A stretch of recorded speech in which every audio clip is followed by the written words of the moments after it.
Hello again, everyone. Uh, I'm going to read this double page spread in my first comic book, which is referred to as a graphic novel. I've been going back and forth on that, whether it's a graphic novel or a comic book. I just feel a little more comfortable saying comic book these days. I'm going to read the double page spread in my first graphic novel, Table for One, first comic book, Table for One. Damn it. Again, going back and forth. But anyway, I mentioned in a recent live stream, check it out if you haven't. I have like 5, I think, live streams at this point, that after 9/11, I was in the middle of working on Table for One when 9/11 hit.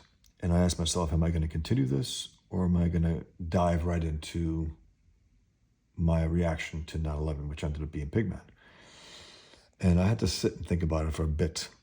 And I decided, okay, I'm going to do this. I'm going to continue this story that takes place one night in an underground restaurant in Manhattan. But what I did do, to give myself a little taste of what was to come, I had this take place not long after 9/11. So it's not really referenced. It's alluded to a little in the beginning, where the main character is up on his roof and he's writing. He's a writer. And he's pissed off that his pen ran out of ink. And then he's reminded that that's nothing in the face of what just happened. So he's like, God damn it. He throws a pen. And then he sees a plane going near the Empire State Building. And he just pauses. Again, he's reminded of the atrocity. It's not obvious. It's just something that I alluded to in there. And then here in this double page spread, there's a little more reference there. So I'm holding on this angle because the light is just too much glare. Even though it's a pretty damn dry paper, which I love. It's like a newsprint, almost like a higher quality newsprint, but I love it. I did the same with the cover. It's like that nice quality newsprint. Anyway, so here we go. I just want to read from that double page spread. So that's part of the story, but here's what I get into the customers and the reaction to 9/11. Not everyone's talking about it, but most people are. So this is my opportunity to at least have a little say-so of the atrocity before I took it on full-blown with Pigman. So here's, all the customers, right? It's getting packed. So one guy says, so this client, and again, it's not all on 9/11. Some of it is just humorous conversations, dialogue that I actually thought of as I was working in the restaurant business as a waiter, which is pretty cool because I used to doodle, when it was slow, whatever. I used to doodle the ideas, jot down character ideas, designs, and so on. So this is some clippings that I had in my little carry-on notebook. I used to carry just, a short notebook, made all these notes. Anyway, so this client of mine claims he's suffering from too much self-esteem. And a woman asks, is that possible? No, but it's the easiest money I've ever made. And he goes, he actually pays me to put him down. She goes, and how's your self-esteem doing? He goes, what are you trying to say? This other couple, is he educated? Yes, and intelligent. And then here's some on 9/11. Our boys learned that terrorists drop like the flies they attract, alluding to how much they stink. These jihadis, they smell like shit. Even Pigman makes a crack about that when he asks his Israeli friend who knows about jihadis and deals with them. He says, I want to know if you have some super strong nose plugs because these guys, their body odor is deadly. So then this one customer says, this is the worst service I've ever seen. She goes, really? I haven't seen it yet. That's another person. I'm not into politics, okay? Believe me, they're into you. A woman says, I'm not cheating on anyone. He's the one who's married. One guy says, she makes me feel like a widower. His friend says, at least she makes you feel. And then here's alluding to 9/11. He goes, 15 renegade Saudis kill thousands of us and world opinion is silent. What if renegade Americans flew planes into Mecca? Just the contrast to, let's just say Americans did that and they flew into the Kaaba, some planes. Let's just say the reaction would have been very, very, very different. Another customer asks his friend, would you be happy if your daughter married someone like you? Is this food good or what? He avoids the question because he wouldn't want his daughter to marry someone like him. Another allusion to 9/11. Kids are playing cowboys and Arabs now. Another one. What good are we if we're not pissing off the scum of the earth? And these three guys are talking. Their guilty civilians saw laughter in the slaughter of our innocents. I also saw the word, laughter, put an S in front of it. They actually did that in The Dark Knight a number of years later. I'm not saying they got it from here, but it's just, to me, it was obvious that laughter is spelled like slaughter without the S. Their guilty civilians saw laughter in the slaughter of our innocents. And I'm referring to, of course, the Palestinian, the scumbags who celebrated as if it was an achievement, 9/11. Their guilty civilians saw laughter in the slaughter of our innocents, but we Americans are better than that. We won't laugh when we nuke the holy shit out of them. And of course, he's just an angry American expressing himself, angrily. Not necessarily that he has any power to nuke them or that they will be nuked. So he says, watch it. I'm a Muslim. He goes, I was talking about terrorists and their sympathizers. Maybe I better watch it with you. And then another guy says, America refuses to understand Islamic moral values. And his friend says, Islamic moral values? We've understood them to death. And they're literally dying to kill us. Another guy says, when a terrorist gets caught, it cries, God made me do it. Instead of the devil made me do it. Allah made me do it. Some other dialogue. Again, it can't all be about that. It has to be, from the sacred to the profane, to the low, to the funny, to 9/11. It takes place not long after 9/11. Another person says, I met her at my cousin's bachelor party. I know, but she's really sweet. Oh, I know she's sweet. What?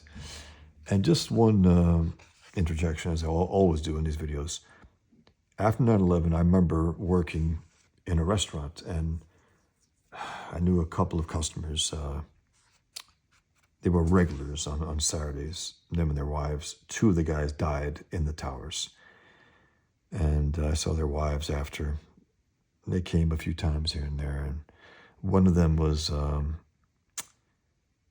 unfortunately, she was a little drunk and making out with a guy at a table, something she had never done with her husband prior to that. I think she was broken. I think most people were broken. And I did notice also, I was, I used to just sit back and observe sometimes. And I noticed that after 9/11, the big parties were gone.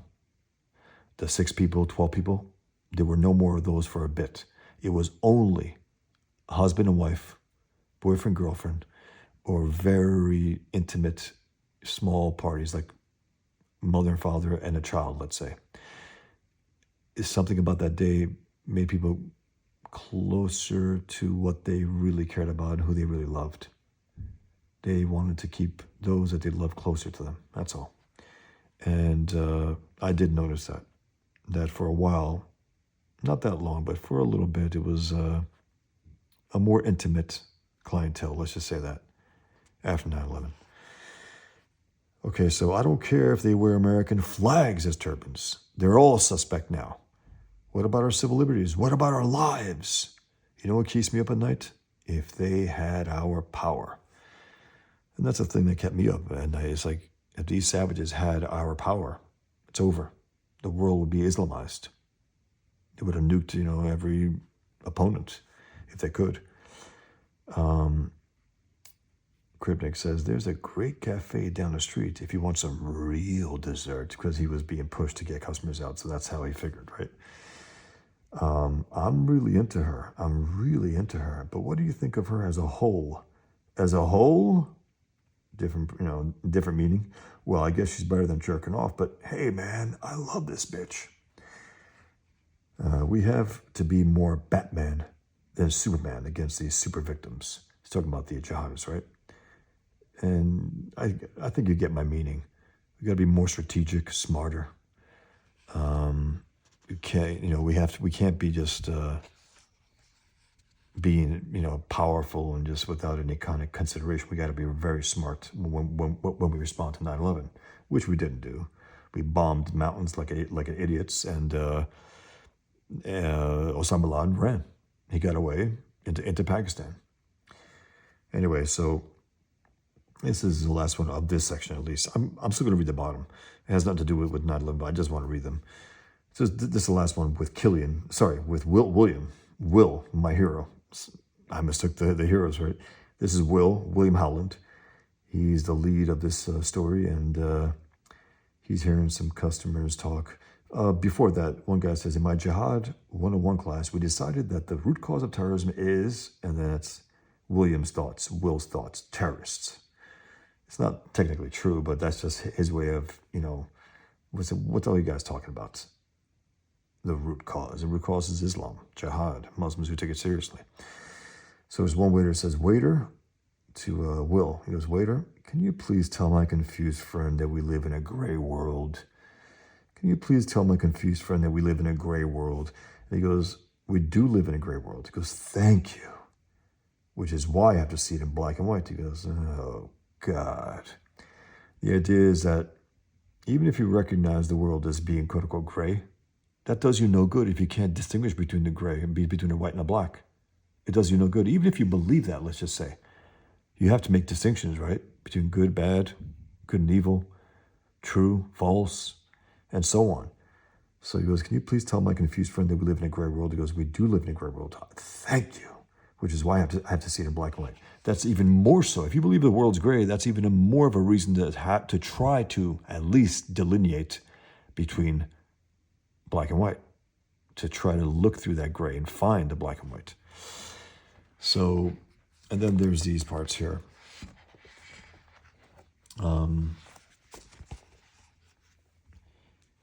This is a little alluding to 9/11 because he goes, there's a date, right? And that's Will in these parts here. He goes, my son comes home from college and tells me he's a pacifist now. So I decide to put him to the test. I slap him in the face, and before I know it, he knocks me out cold. Thank God. And lady says, check, please. She feels a little uncomfortable with a guy like that. And then there's this lady saying, now she's content being a common waitress in a goddamn restaurant. And her dinner mate says, I'm sorry, sir. Please don't take it personally about the goddamn restaurant. He goes, no problem. I'm not a waitress. He's just trying to say it's probably tougher for waitresses than it is for waiters. And here's a couple here. The guy says, what motivates me? Fear. Fear of being mediocre.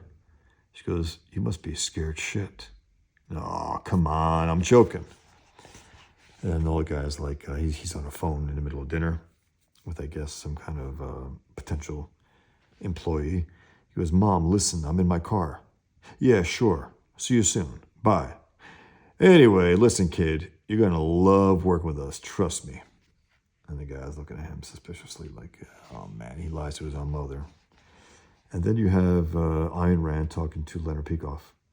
And however good a student Leonard Peikoff was of Ayn Rand's, this is Ayn Rand saying, before I change your mind, tell me what you think. I think it's funny. Before I change your mind, tell me what you think.